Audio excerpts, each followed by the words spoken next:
Families feud, form bitter rivalries that form frost on the roses that bloom. No matter what color or house, form sympathies. Lines are crossed, setting up for certain moves. The king has been captured, swords have been swung, and arrows certainly are let loose. So no matter how hard they try to mend a break, both sides raise forces to renew. The conflict spirals began with your titles. When kings are placed in chains, no one cares. No peace is still thought of. The wounds have been brought up by images of loss, and it tears. Dukes have been murdered and armies have been led into town streets, and it's they hard to care. Yet it still hold out for peace, arming thyself, cause trust is one-sided. Both sides are now well aware.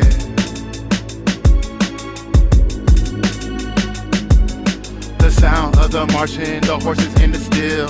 Peace is forgotten for a time, and long ago still.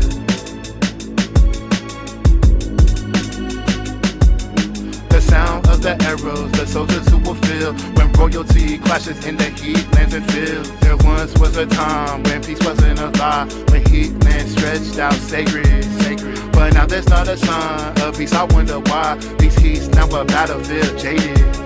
There once was a time when peace wasn't a lie, when heathland stretched out sacred. But now there's not a sign of peace. I wonder why these heaths now a battlefield jaded. There once was a time when peace wasn't a lie, when heathland stretched out sacred.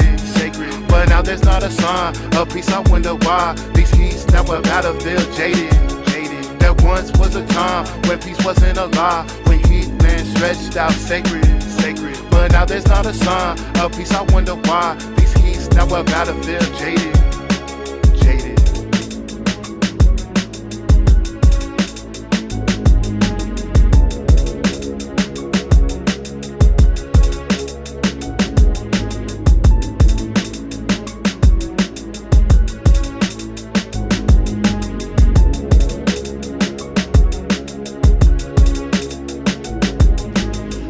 Times of peace, both sides raising forces, so is peace with no fate. That the roses here will bloom. The queen builds up arms, her symbol is the swan, while Richard does the same thing, setting moves. Anti-royal arms, not at all hard to find. Two Yorkist armies must unite across the countryside. Salisbury moves to meet the Duke and York. The queen learns of this and takes the fight.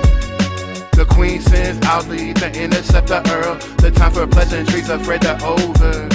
An ambush set up, a place named Blore Heath. No time for turning back or bringing closure.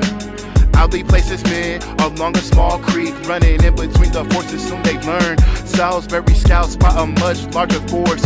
Banners blowing in the wind, revealing ambush. Events take a turn.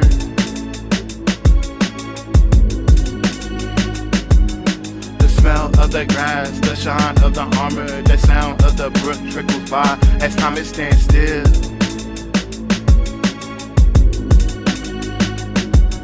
The distance is meters, our courage gives us will. Let's stand against Yorker land, cast it in the heathland. There once was a time when peace wasn't a lie, when heathland stretched out sacred. But now there's not a sign of peace. I wonder why these heaths now a battlefield jaded. There once was a time when peace wasn't a lie, when heathland stretched out sacred. But now there's not a sign of peace. I wonder why these heaths now a battlefield jaded. There once was a time when peace wasn't a lie, when heathland stretched out sacred.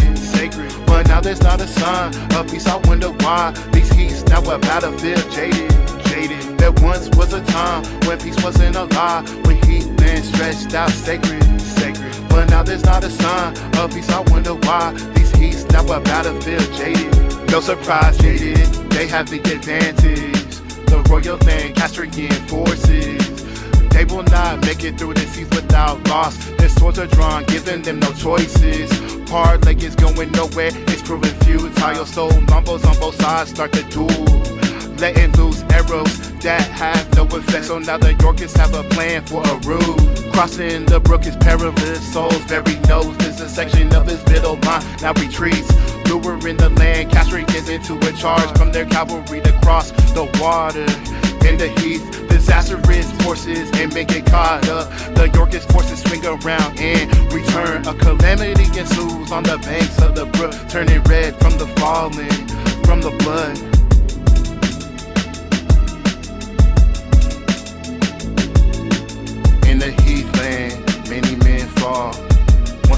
that's how it goes, they will fall.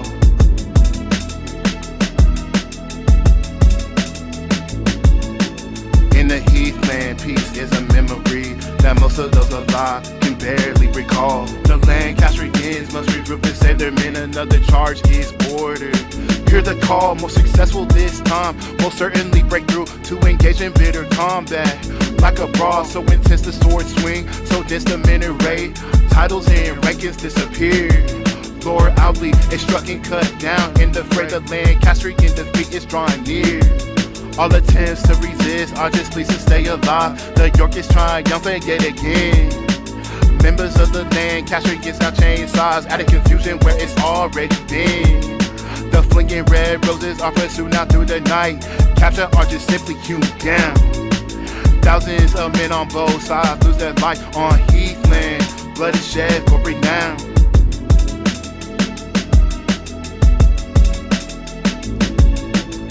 In the Heathland, many men fall.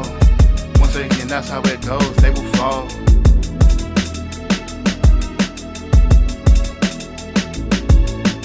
In the Heathland, peace is a memory that most of those alive can barely recall.